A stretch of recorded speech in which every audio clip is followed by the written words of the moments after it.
Alhamdulillahi wahdah, wassalatu wassalamu ala man la nabiyya ba'dah, wa ala alihi wa sahbihi wa man walah, amma ba'd. Ikhwani fid din, azani Allah wa iyyakum jami'a wa rahimani wa rahimakum.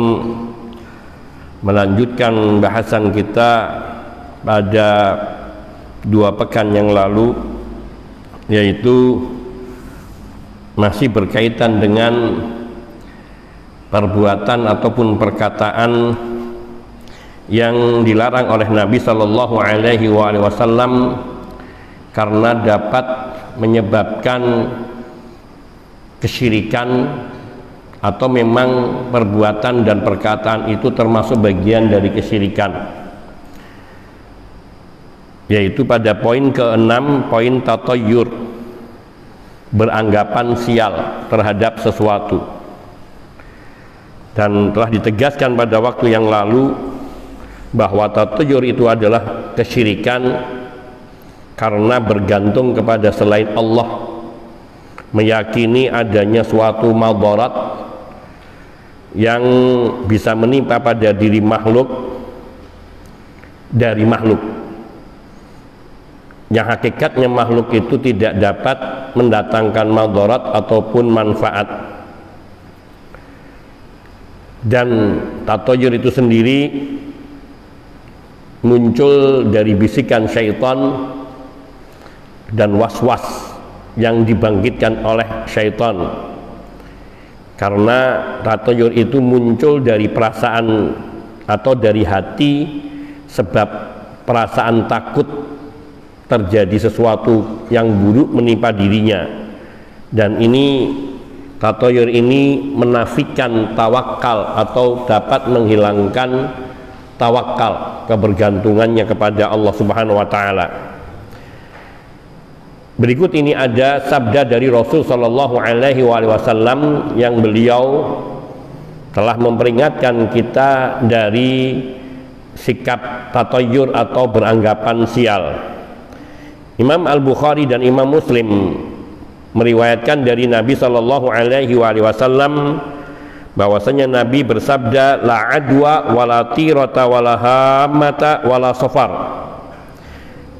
Dalam akidah Nabi kita, akidah Islam, Nabi kita menegaskan la adwa, tidak ada yang namanya penyakit menular, yaitu maksudnya menular dengan sendirinya.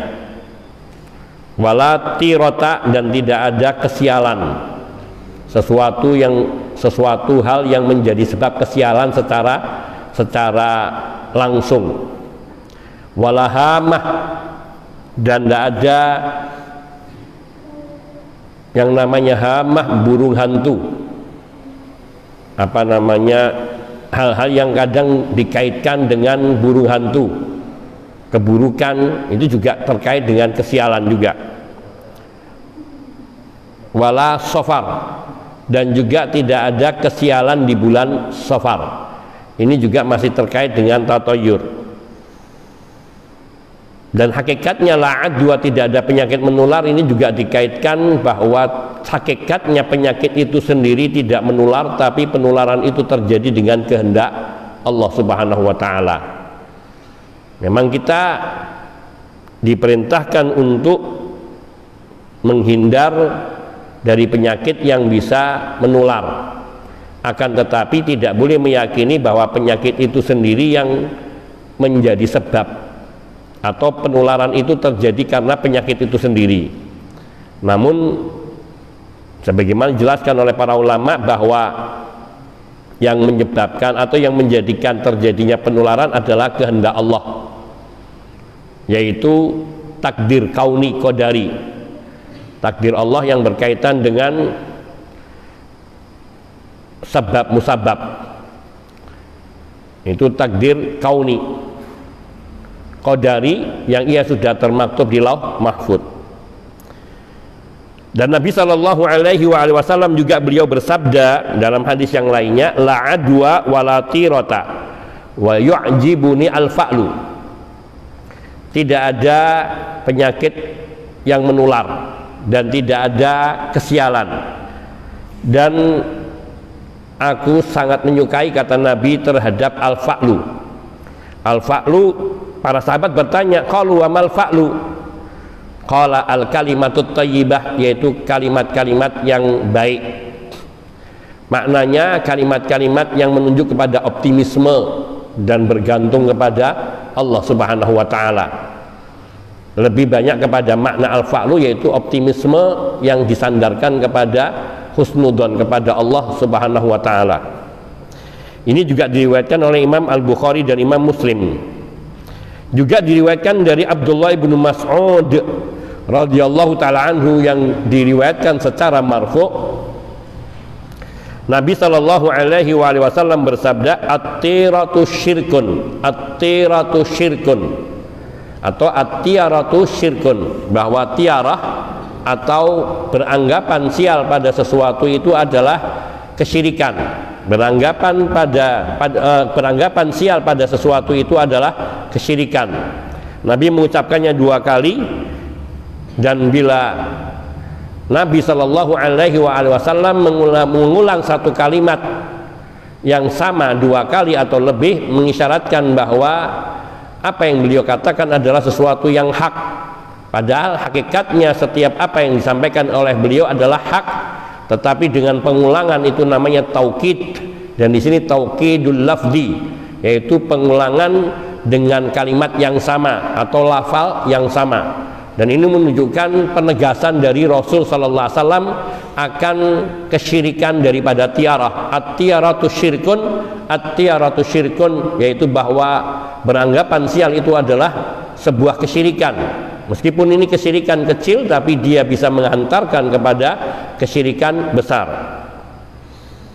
Dan di dalam Sahih Muslim dari Muawiyah ibnu Hakam, bahwasanya beliau bertanya kepada Rasulullah sallallahu alaihi wasallam, wa minna unasun yatatayyarun. Beliau bertanya, apakah di antara kita ada orang-orang yang suka bertatayyur, beranggapan sial pada sesuatu? Qala, Nabi sallallahu alaihi wasallam bersabda, dzalika syai'un yajiduhu ahadukum fi nafsihi fala yasuddannakum. Tatayyur itu adalah sesuatu yang ada pada salah seorang di antara kamu, yakni apa yang didapatkan oleh seseorang di antara kamu di dalam dirinya, perasaannya, hatinya. Fala yasuddannakum, maka janganlah perasaan yang muncul dalam hati kamu itu menghalangimu untuk melakukan sesuatu yang sudah kamu azamkan, yang sudah kamu tekadkan. Kalau kita sudah berniat untuk melakukan sesuatu kebaikan atau sesuatu yang kita pandang baik ataupun sesuatu yang kita pandang perlu, maka jangan berpaling dari hal itu karena adanya perasaan-perasaan yang muncul di dalam diri kita. Karena itu adalah was-was yang ditumbuhkan oleh syaitan yang ingin menjebak kita kepada kesialan tadi, keyakinan terhadap perkara kesialan serupa ini. Kita kadang sudah mau keluar, kemudian ada perasaan tidak enak di dada kita. Ah, ini saya kok nggak enak ini. Ada apa? Jangan. Kita teruskan, sudah faida azamta fatawakkal 'ala Allah. Kalau engkau sudah berazam, bertekad untuk melakukan sesuatu hal, fatawakkal 'ala Allah, maka bertawakallah kepada Allah Subhanahu wa taala. Maka setiap kita keluar dari rumah dengan membaca bismillahi tawakkaltu 'ala Allah la haula wala quwata illa billah. Nabi sallallahu alaihi wasallam memberitakan kepada para sahabatnya, yang termasuk kita, bahwa sesuatu yang timbul, yaitu yang menyakiti, mengganggu atau pesimisme, yang dia sandarkan kepada tiarah, kepada sesuatu yang dianggapnya menjadi sebab kesialan, sesungguhnya itu munculnya di dalam diri orang itu dan keyakinan pada diri orang itu, dan bukan pada sesuatu yang dianggap sebagai kesialan. Misalnya orang itu meyakini bahwa rumah ini sial, sebenarnya bukan rumah yang membawa sial, tetapi keyakinan di dalam dirinya itulah yang mendorongnya, mengganggu di dalam pikirannya, yang itu bisa menjadi sebab sugesti, sehingga ia perasaan-perasaan tidak enak, perasaan-perasaan pesimisme ataupun kesialan itu muncul di dalam dirinya, dan itulah yang bisa menjadikan sebab terjadinya. Jadi keraguan-raguannya, ketakutannya,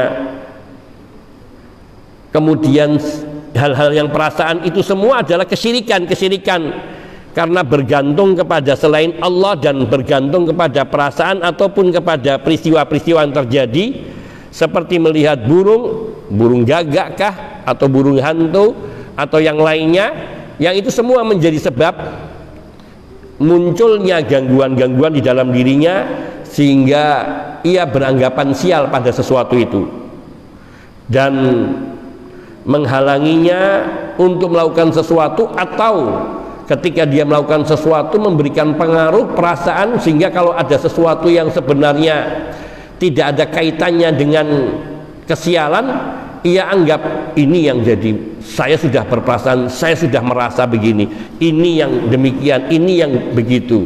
Nah, ini muncul di dalam dirinya karena perasaan takut dan was-wasnya yang menghantui dirinya ketika bisikan-bisikan di dalam hatinya itu muncul tentang suatu hal.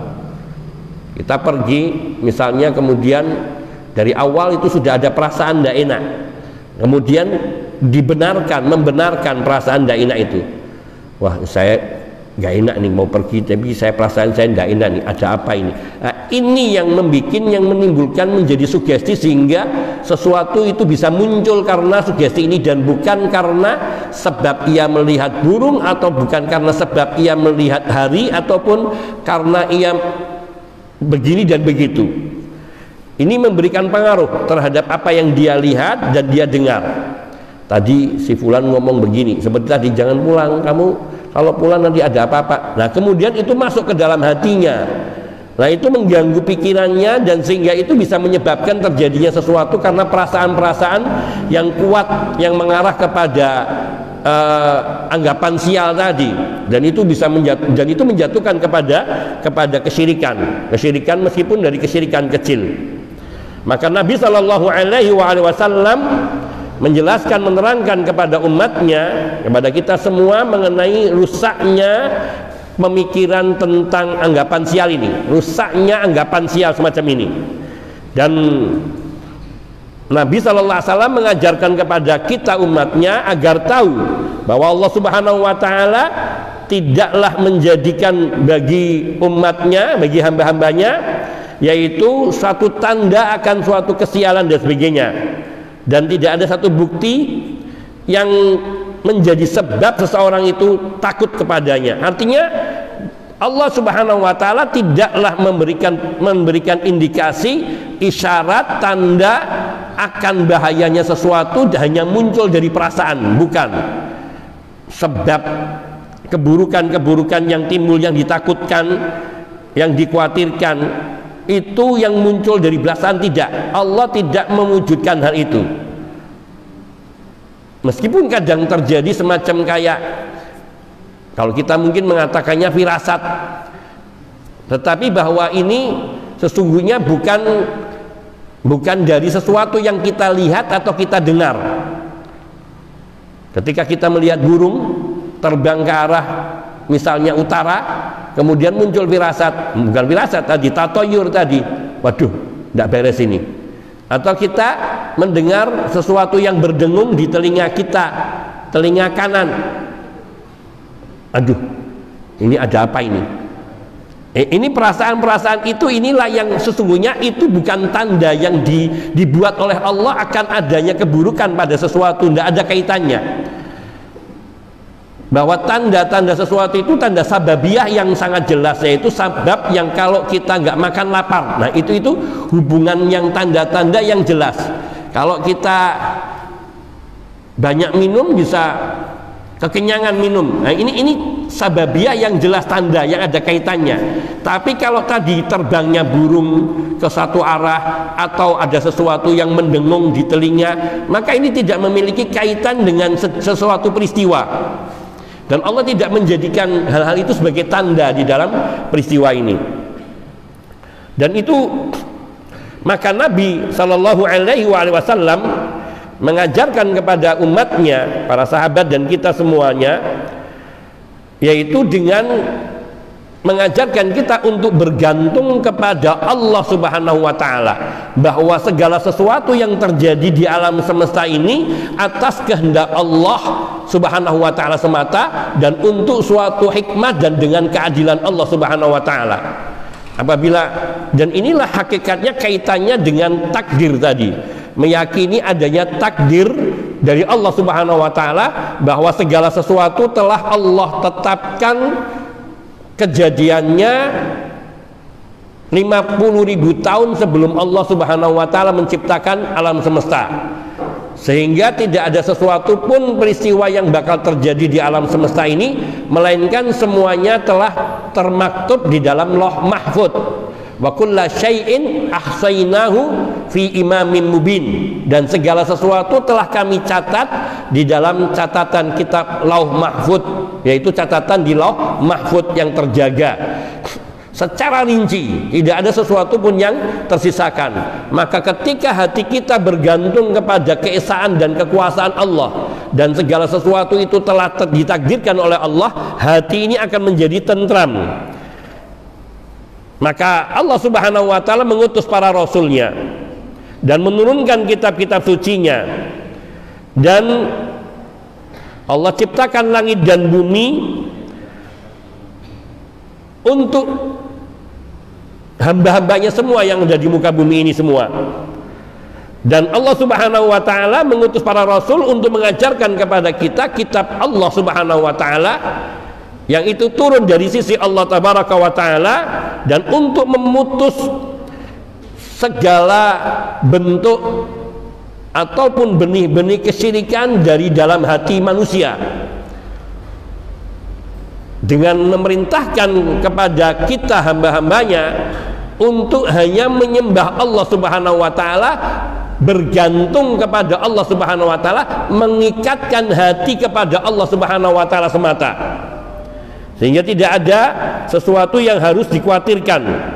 Maka orang yang berpegang teguh dengan tali ketauhidan yang kokoh, tali ketauhidan yang kuat, serta berpegang teguh dengan tali keislaman, yaitu tuntunan dan ajaran kitabullah dan sunnah Nabi Sallallahu Alaihi Wasallam, serta bertawakal kepada Allah semata, bergantung, bersandar kepada Allah Subhanahu wa Ta'ala, maka ini akan memutus semua tali kesialan, akan memutus tali kesialan.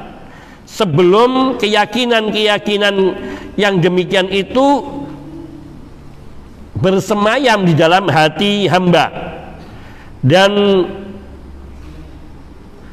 seseorang yang beriman kepada tali ketauhidan serta berpegang kepada tuntunan ajaran dari Nabi Sallallahu Alaihi Wasallam, serta hanya menggantungkan hati kepada Allah Subhanahu wa Ta'ala, maka ia akan bisa menyempurnakan keimanan dan ketauhidannya sebelum dikotori oleh faham-faham yang mengarah kepada kesyirikan atau menyeret kepada kesialan-kesialan semacam ini. Termasuk hal-hal yang ditumbuhkan di masa-masa sekarang ini, terlalu takut terhadap COVID-19, ini juga bisa melemahkan hati. Satu yang harus kita yakini, bahwa tidak ada sesuatu yang terjadi pada diri hamba kecuali telah ada ketetapan dari Allah Subhanahu wa Ta'ala.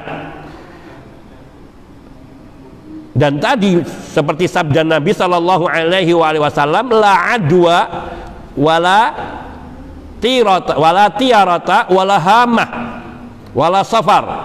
Tidak ada penyakit menular, yaitu penyakit itu menular dengan sendirinya, tidak. Namun penyakit itu menular dengan kehendak Allah dan dengan perintah dari Allah Subhanahu wa Ta'ala. Kita memang diperintahkan tetap berwaspada, bersikap hati-hati, menjauhkan diri dari segala kemungkinan, akan tetapi jangan terlalu berlebih-lebihan sehingga seolah-olah bahwa suatu penyakit itu benar-benar mematikan. Syekh Jalal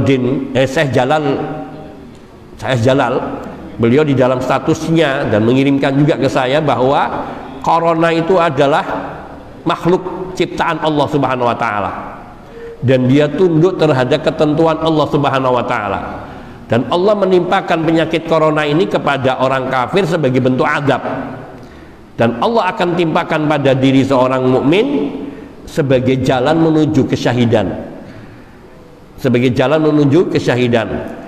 Akan tetapi bukan berarti orang yang ingin mati syahid itu maju perang tanpa senjata dan tidak membentengi diri.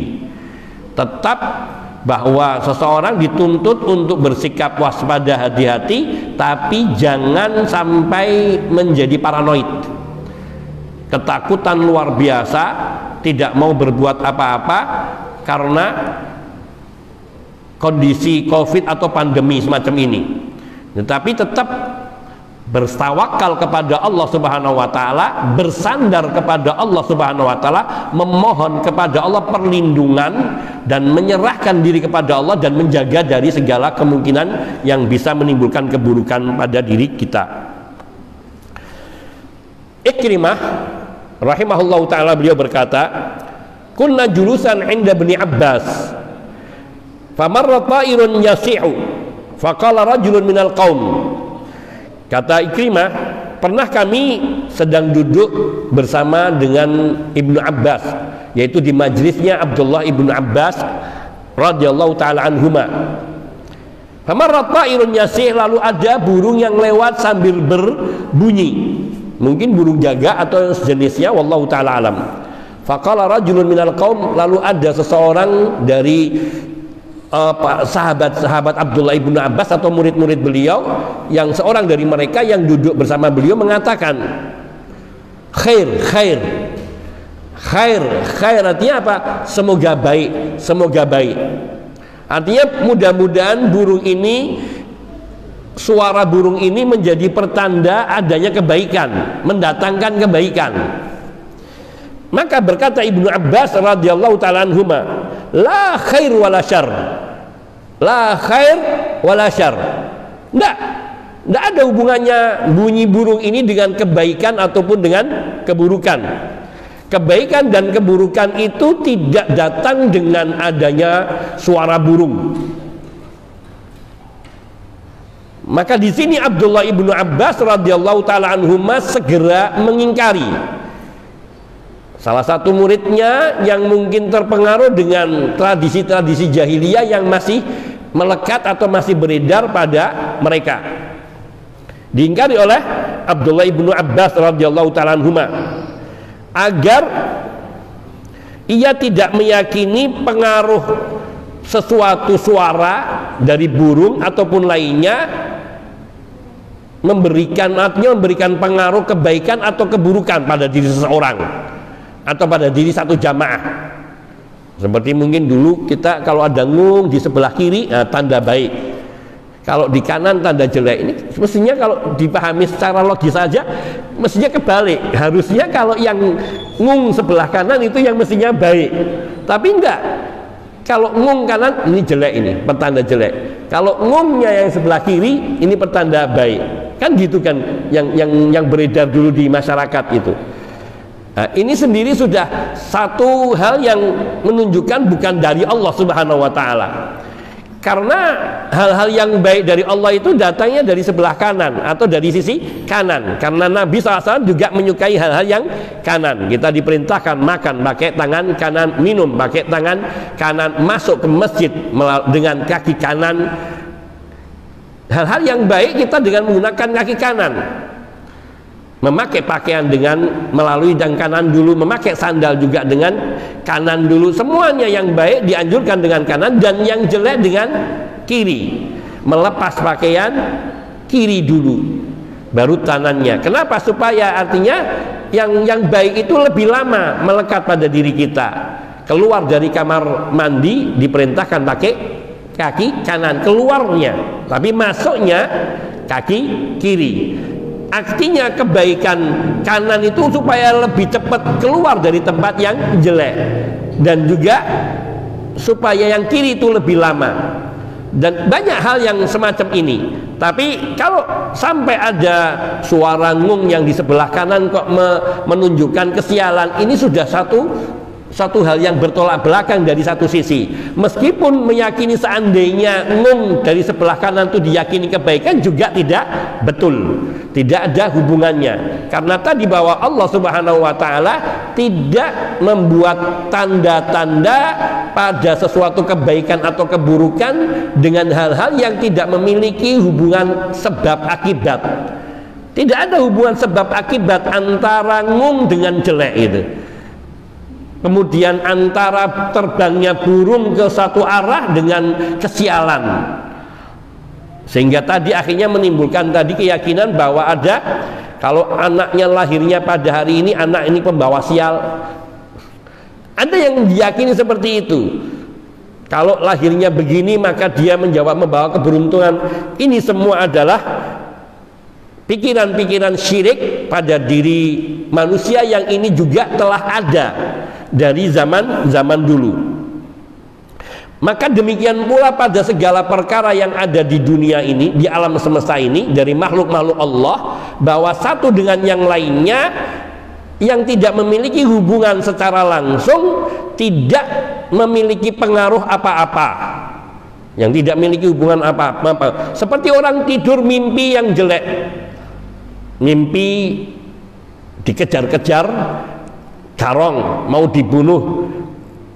Ini adalah tipu daya syaitan yang ingin membuat kesedihan, keresahan di dalam hati kita karena tidurnya tidak baca doa, atau kitanya tidak berwudu sebelumnya, atau di siang harinya kita melakukan satu hal-hal yang tidak patut, dan itu terbawa kemudian dalam mimpi. Dan banyak faktor hal-hal itu yang dijadikan alasan buat syaitan untuk membuat kesedihan, ketakutan pada diri kita. Maka itu sesuatu yang tidak dibolehkan.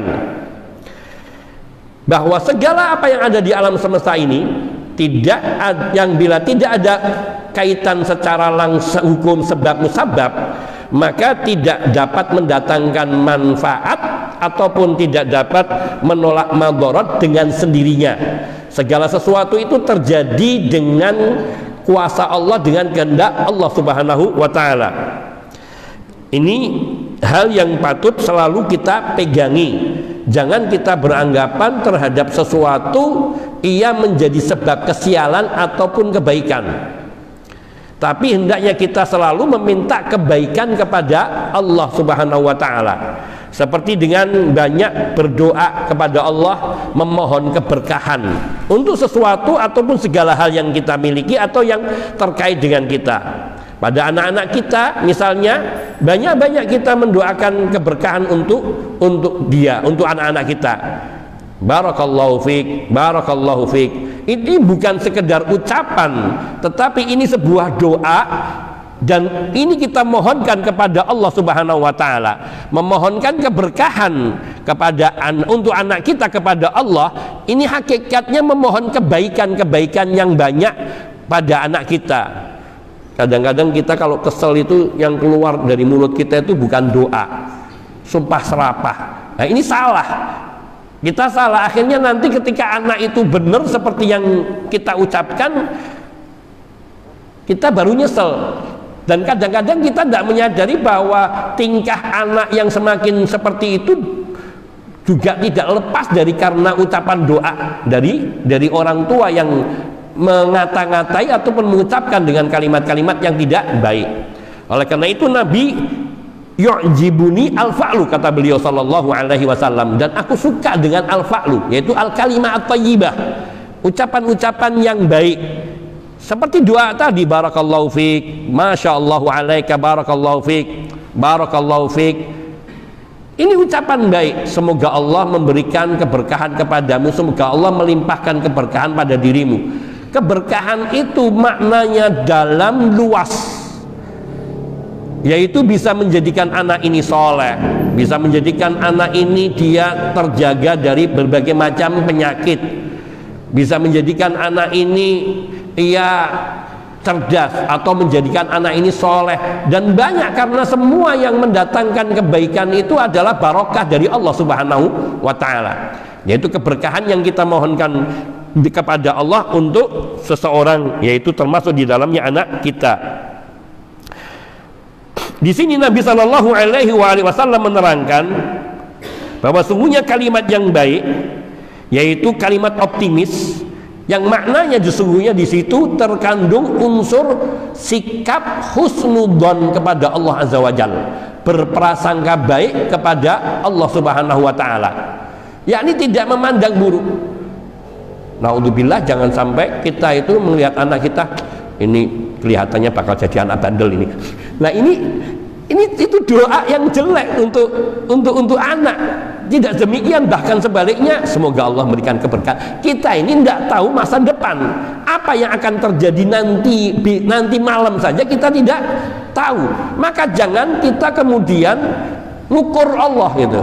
Apa ngukur Allah? Jadi menakar kemampuan Allah. Allah itu maha kuasa di luar kemampuan manusia untuk menakar. Allah itu berbuat sekehendak hatinya, wallahu fa'alun lima yurid. Allah berbuat sesuai dengan apa yang Allah kehendaki. Tidak ada seseorang pun yang memaksa Allah Subhanahu wa Ta'ala, dan tidak ada seseorang pun yang dapat mendikte Allah Subhanahu wa Ta'ala. Maka jangan pernah kita mengatakan atau berprasangka buruk kepada Allah Subhanahu wa Ta'ala pada apa saja. Wah, anak kita nakal kayak apa, tetap kita bermohon kepada Allah, berdoa dengan kebaikan. Barakallahu fiik. Semoga Allah memberikan keberkahan. Semoga Allah Subhanahu wa Ta'ala menjadikanmu anak yang saleh. Semoga Allah menjadikanmu sebagai imam bagi masjid Baitur Rahim. Arti sesuatu yang baik, yang artinya semoga Allah menjadikannya sebagai anak yang hafal Quran. Semoga Allah menjadikannya anak yang saleh, yang berguna bagi agama dan umat, dan seterusnya. Ini doa-doa ini lebih baik daripada kita naudzubillah wa nastaghfirullah mengatakan hal-hal yang jelek tentang anak kita. Sampai kadang mungkin yang sering kita dengar, anak sopo dinusai, sampai lupa terhadap anaknya sendiri, sampai tidak mau mengakui. Meskipun ini ungkapan-ungkapan misalnya karena kekesalan, maka kita harus belajar mengontrol diri, sehingga dalam segala keadaan, dalam marah pun kita tidak mengatakan kecuali al-haq, tidak mengatakan kecuali kebaikan, tidak mengucapkan kecuali doa-doa. Karena memang kita ini diperintahkan untuk senantiasa berhusnudzon kepada Allah Subhanahu wa Ta'ala. Sedangkan tiarah atau tiarah beranggapan sial, ini adalah bentuk suudzon kepada Allah Subhanahu wa Ta'ala.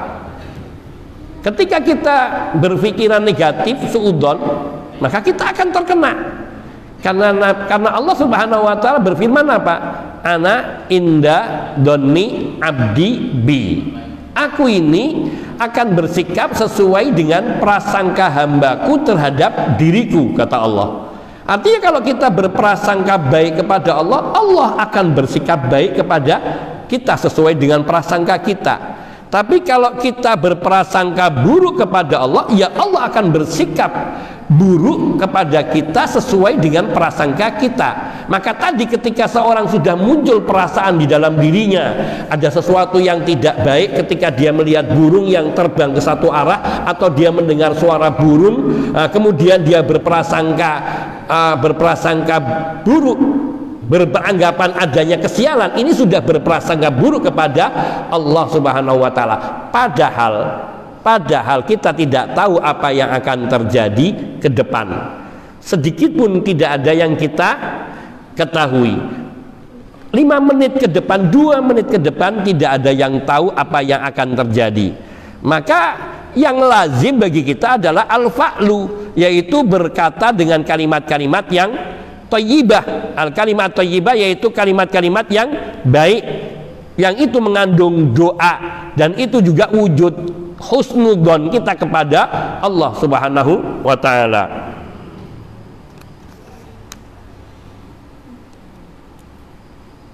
Ketika orang tadi mendengar suara burung kemudian mengatakan khair, khair, maksudnya apa? Dia mudah-mudahan baik, mudah-mudahan baik. Artinya dia meyakini burung ini berbunyi seperti ini, meyakini bahwa ia mendatangkan kejelekan.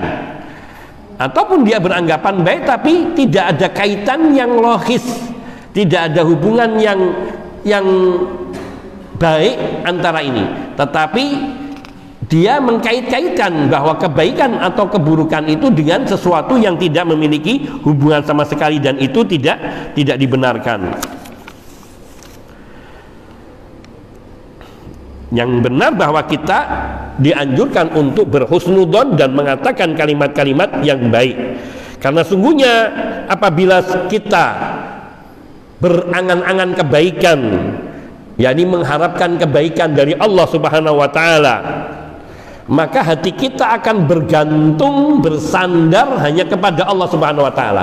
Ya Allah, mudah-mudahan saya bisa lulus. Ya Allah, mudah-mudahan saya bisa sukses usaha saya hari ini.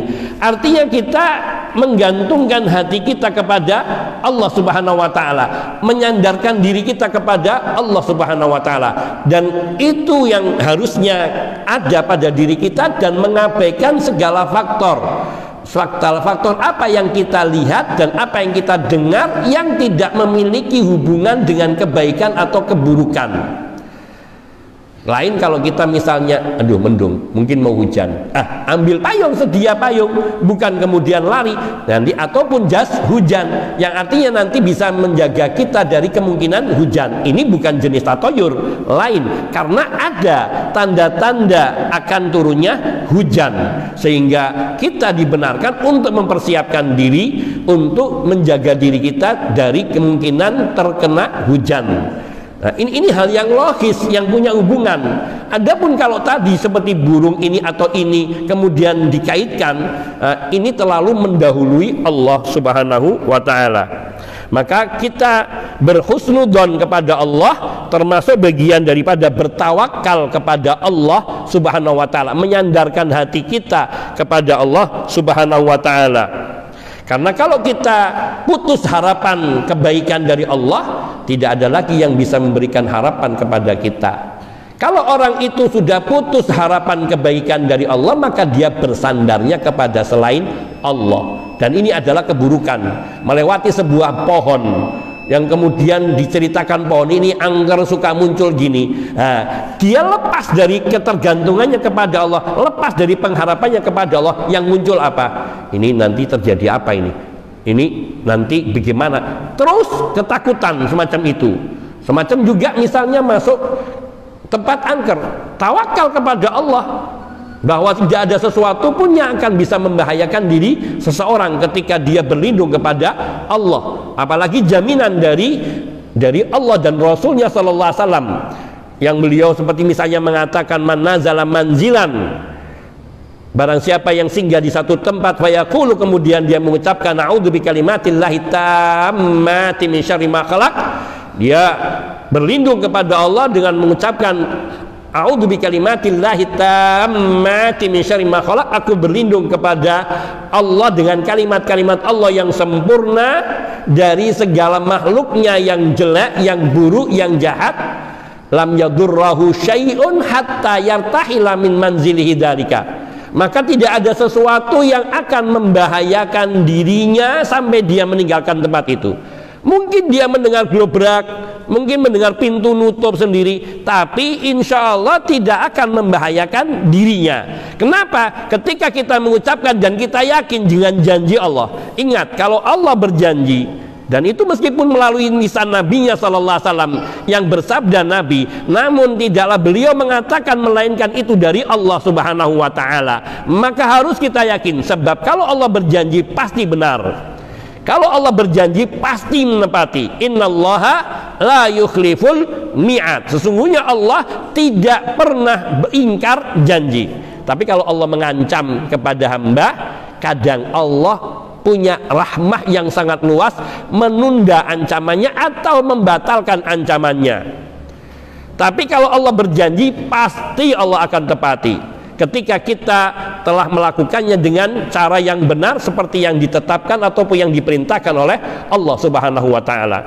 Hadza wa naktafi, wa insyaallah kita akan lanjutkan dengan perkataan dari Imam Ibnu Qayyim rahimahullahu taala dalam masalah ini ba'da salatil isya. Hadza wa sallallahu wasallam ala nabiyina Muhammadin wa alihi wa sahbihi ajmain walhamdulillahi rabbil alamin.